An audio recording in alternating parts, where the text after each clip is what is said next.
Hello everyone, welcome to the video lectures on operations management subject. Indeed, today I will discussing about the forecasting methods.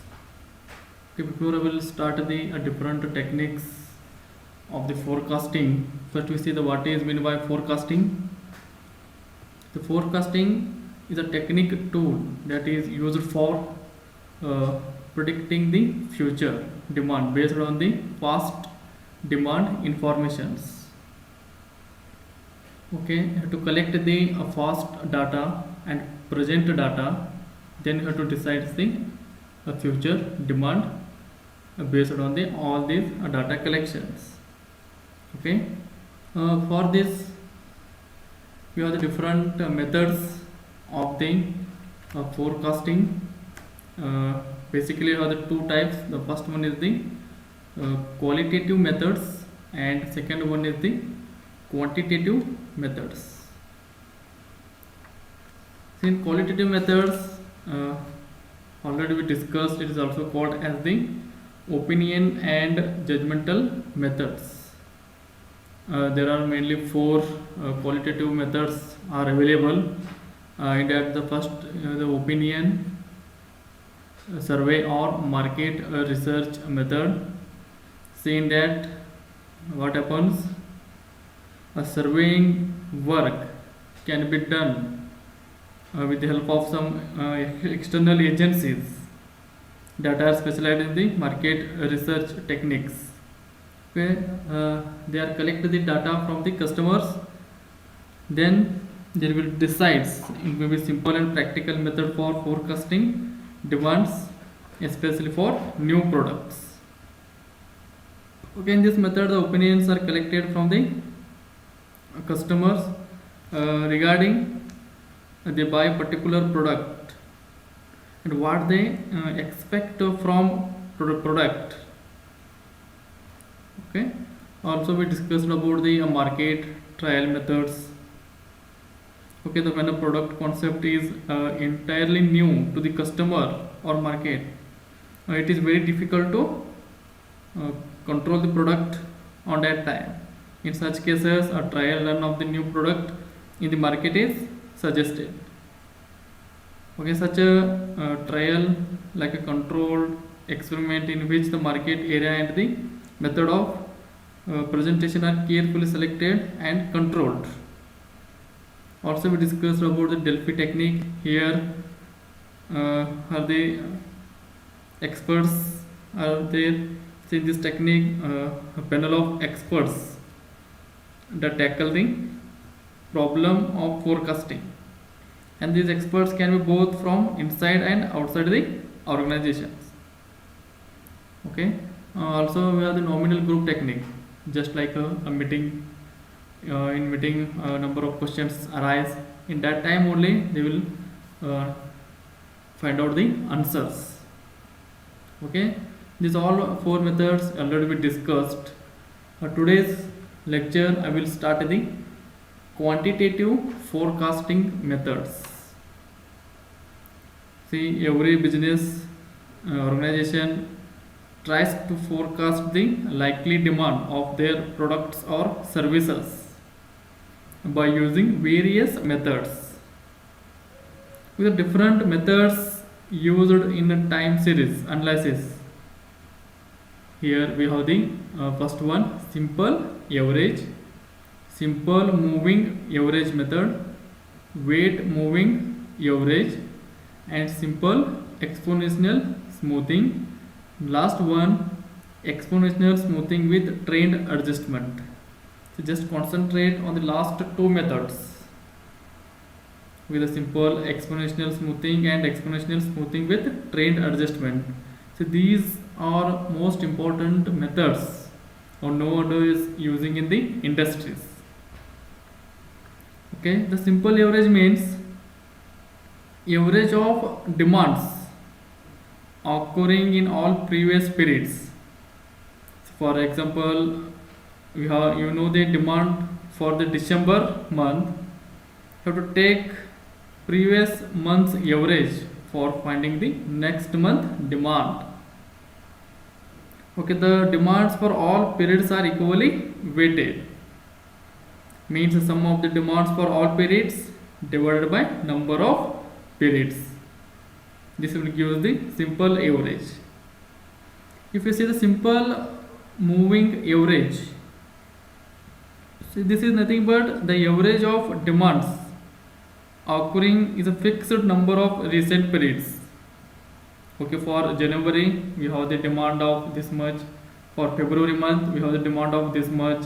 Similarly, for all the months we have the some rate of demands.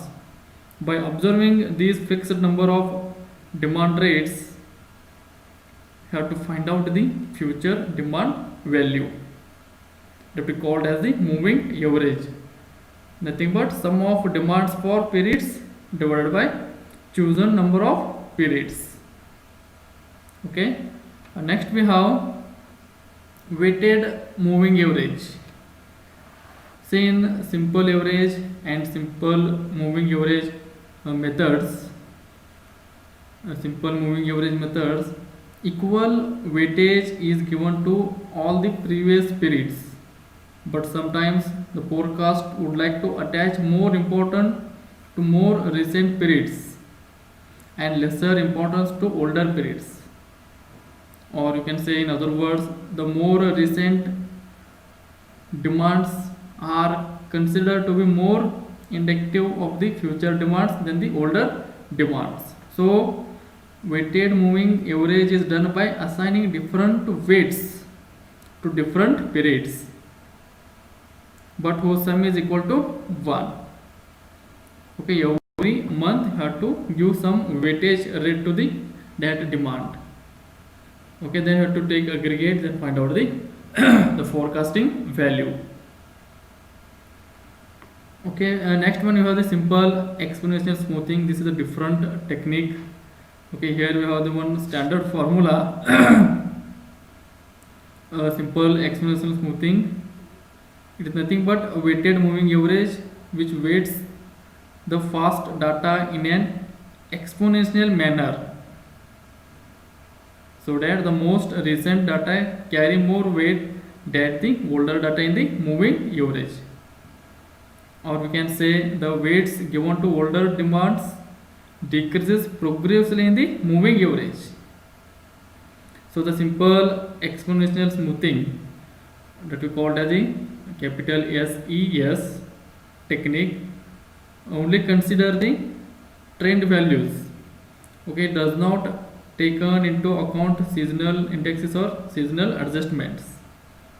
If you come to seasonal and seasonal adjustments, we use the last technique, that is exponential smoothing with trend adjustment.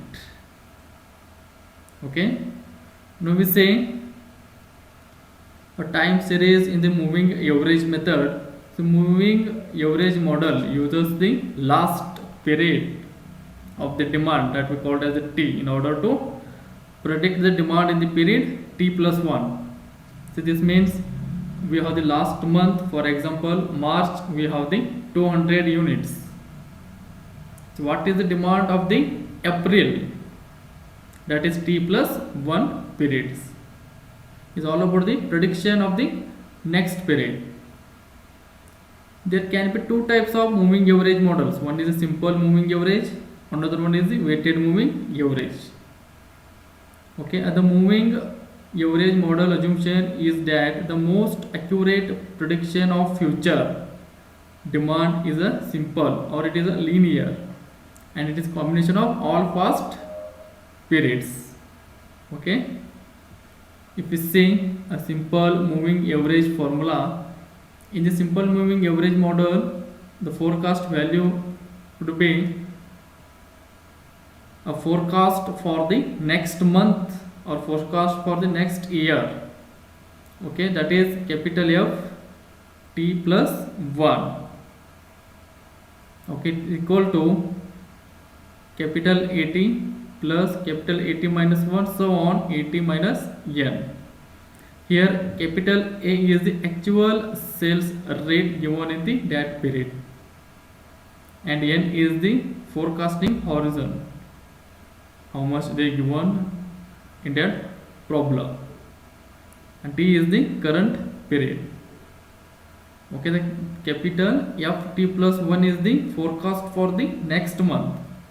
See, up to June they given a demand, up to June they given sales rate, then have to find out the July's forecast value. Okay, that is forecast for the July, have to calculate here. If you see the problem for one company, that is Kroger Sales, they given sales rate from January to June of the bottles in terms of units. January it is having this much units, up to June they given 1195. So demand may increase or decrease with respect to the months. Now what will be the sales to be for July month? Now see how to calculate. See, with the help of 3-month simple moving average, have to take last 3 months. Okay, they ask to calculate sales rate for the July, how much. From that you take last 3 months moving average, means June, May and April. You take average of these 3 months, then total number of periods is 1 to 3. Now see here, a current value of June, May, April and total number of periods is 3. Then we will get the 1227 is the demand for the July month. Okay, also what if we use a 5-month simple moving average? Means you have to go back with the 5 months. In this problem they given up to June they given sales rate. So last 5 months means June, May, April, March and February. Have to take average of all these months divided by number of periods, 1, 2, 3, 4, 5. Then we will get the July values 1268. Now if you draw in the graph sheet, see almost demand rate same for 5 months moving average forecast and 3-month moving average forecast. If you observe 5 months average smooth data more compared to the 3-month average. Okay, this is a stability graph. So next we have the time series with weighted moving average. Okay, for same formula just add the weights in the actual periods and that is equal to the 1.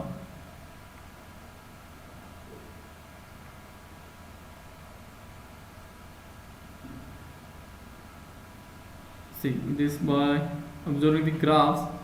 So these are the sales rate of the Mercedes car. January it is here, for February it is increases, March again decrease. There will be variation in the sales rate. Now what is the sales rate of the July? Okay, these are the blue balls, nothing but actual demand for the fast sale. Now this prediction when using 6 months. Okay, when you use prediction for the 6 month with weighted moving average, you will get exactly where we get the 6 month moving average. For 6 month a simple moving average attributing equal weights to all past data, we miss the downward trend here. If you add some weightage to all the months, we will get the exact value. We miss the fluctuation in the market. Because of ability to give more importance what happened recently without losing the impact of the past. So we have to add some weight to each month here, each periods. Okay. If you see 6 months simple moving average, have to take all 6 months average then divided by 6, then we will get the forecast for the next period. Same problem it is here, adding weights. 40% by 60% weight added, then the 30 by 70% the weight is added, similarly 20 by 80%. The higher the importance we give to recent data, the more we pick up the declining trend our forecast. Okay, so these are the some techniques used in the finding the forecast for the future value with respect to the by using the all, past and present data. Okay, now I'll stop here.